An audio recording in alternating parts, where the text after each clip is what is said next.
या तो मैं 35 साल से पहले एक मिलियनेयर बनूंगा या फिर मैं एक ऊंची बिल्डिंग से छलांग मार दूंगा। ऐसा ही कहा था वॉरेन बफेट ने जब वो बहुत छोटे थे। दोस्तों, आज इस वीडियो में हम देखेंगे कि दुनिया के सबसे अमीर इन्वेस्टर ने पैसे कैसे कमाए, कैसे उन्होंने $0 को 32 साल की उम्र में $1 मिलियन बना दिया और 1 मिलियन को $85 बिलियन बना दिया। तो आइए स्टार्ट करते हैं। वॉरेन बफेट 30 अगस्त 1930 में अमेरिका ओमाहा में पैदा हुए थे। वॉरेन बफेट के डैड हार्वर्ड बफेट एक स्टॉक ब्रोकर थे जो कि एक पॉलिटिशियन भी रहे हैं, जबकि उनकी मदर एक हाउसवाइफ थी। 1930 में अमेरिकन क्राइसिस चल रहे थे। इससे पहले कि वॉरेन बफेट 1 साल के होते, उनकी फैमिली ने अपनी सारी बैंक सेविंग्स खो दी, क्योंकि जिस बैंक में वॉरेन की फैमिली की सेविंग्स थी वो बंद हो गया। वॉरेन ने बचपन में ही अपने माँ बाप गरीबी में जीते हुए देखे हैं। उनकी माँ कई बार अपना एक टाइम का खाना स्किप कर देती थी ताकि वॉरेन के डैड खाना खा सके, क्योंकि वो पूरा दिन काम करके थक जाते थे। और ये सब गरीबी देखकर ही वॉरेन ने बोला था, या तो मैं 35 साल से पहले एक मिलियनेयर बनूंगा या फिर मैं ओमाहा की सबसे ऊंची बिल्डिंग से छलांग मार के अपनी जान दे दूंगा।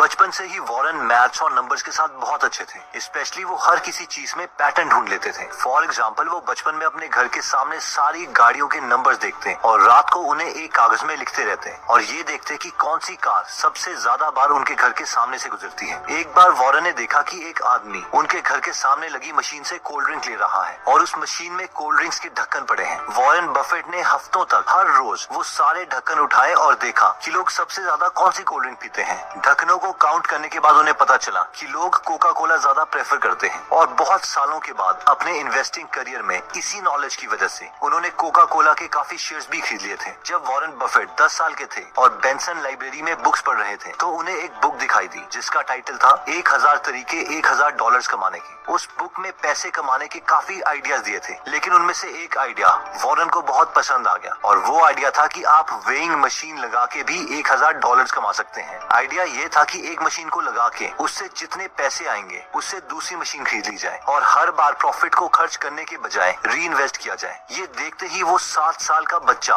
वॉरेन बफेट कैलकुलेशन करने लग गए कि एक वेइंग मशीन उन्हें कितने की पड़ेगी और उसके प्रॉफिट से उन्हें कितना टाइम लगेगा दूसरी वेइंग मशीन खरीदने में। इवन कि वो ये तक कैलकुलेट करने लग गए कि अगर दुनिया का हर इंसान उनकी वेइंग मशीन यूज करता है तो वो कितने पैसे कमा सकते हैं। वॉरेन बफेट ने बचपन से ही काफी चीजें बेचना स्टार्ट कर दिया था, जैसे कि उन्होंने कोका कोला बेची, च्युइंगम्स बेची, मैगजीन्स बेची, इवन सुबह 4 बजे उठकर लोगों को न्यूज़पेपर्स भी दिए। उन्हें बचपन से ही पैसे बनाने की गेम में मजा आने लगा था। बफेट कहते हैं कि पैसे कमाने में फ्रीडम थी, एंजॉयमेंट थी और मैं खुद का बॉस बन सकता था। वॉरेन बफेट को बचपन से ही कंपाउंडिंग के कॉन्सेप्ट से प्यार हो गया था, क्योंकि उन्होंने बचपन में एक राजा की स्टोरी सुनी थी जो कि कुछ इस तरीके से थी। एक बार राजा के पास एक पुजारी आता है और वो राजा से दान मांगता है। वो घमंडी राजा बोलता है कि तुम जितना चाहोगे हम तुम्हें उतना दान देंगे, मांगो क्या मांगते हो। इस पर वो पुजारी ने कहा कि चेस में 64 खाने होते हैं, मुझे तुम पहले खाने में एक चावल का दाना दे दो, फिर अगले बॉक्स में उसे डबल कर दो यानी 2 चावल के दाने, उसके बाद नेक्स्ट बॉक्स में उसे दोबारा डबल कर दो यानी 8 चावल के दाने, और तुम चेस के ये 64 सेक्शंस तक करते रहो। जितने चावल के दाने टोटल आएंगे बस मुझे उतना ही चाहिए। इस पर उस राजा ने कहा, बस तुम कितने नादान हो, इससे अच्छा तो मुझसे तुम हीरे जवाहरात मांगते। लेकिन जब उस राजा के सैनिकों ने उन 64 सेक्शंस में चावल के दाने डालने स्टार्ट किए तो वो 64 सेक्शन में इतने ज्यादा दाने थे कि उस राजा को अपना पूरा किंगडम बेचना पड़ा। वॉरेन बफेट इस स्टोरी से इतने इंप्रेस हुए कि उन्होंने कंपाउंडिंग को अपनी कोर फिलॉसफी मान लिया। जब वॉरेन बफेट ने हार्वर्ड बिजनेस स्कूल में अपने डैड के कहने पे अप्लाई किया तो हार्वर्ड के इंटरव्यूअर्स ने